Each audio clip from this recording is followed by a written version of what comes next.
वज़ीर-ए-आज़म ने field marshal Syed Asim Munir की बतौर चीफ ऑफ डिफेंस फोर्सेज तैनाती की समरी मंजूरी के बाद ऐवान सदर भिजवा दी है। Field marshal Syed Asim Munir chief of army staff के साथ साथ चीफ ऑफ डिफेंस फोर्सेज भी होंगे। मजीद क्या तफसीलात हैं जान लेते हैं। यासिर मलिक ने हमें ज्वाइन कर लिया है। जी यासिर।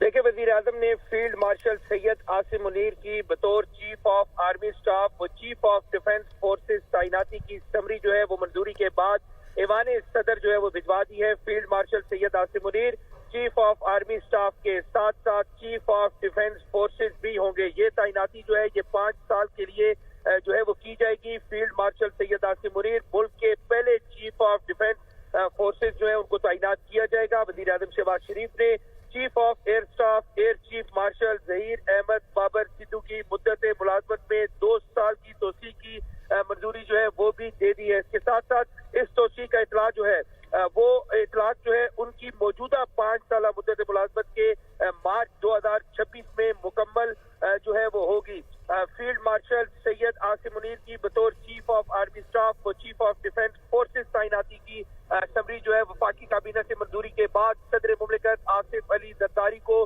भिजवा दी गई है। और जराये का ये बताना है कि अब से कुछ ही देर बाद सदर मुमलिकत आसिफ अली जरदारी की जानिब से बाज़ाब्ता मंजूरी जो है वो इसकी दी जाएगी।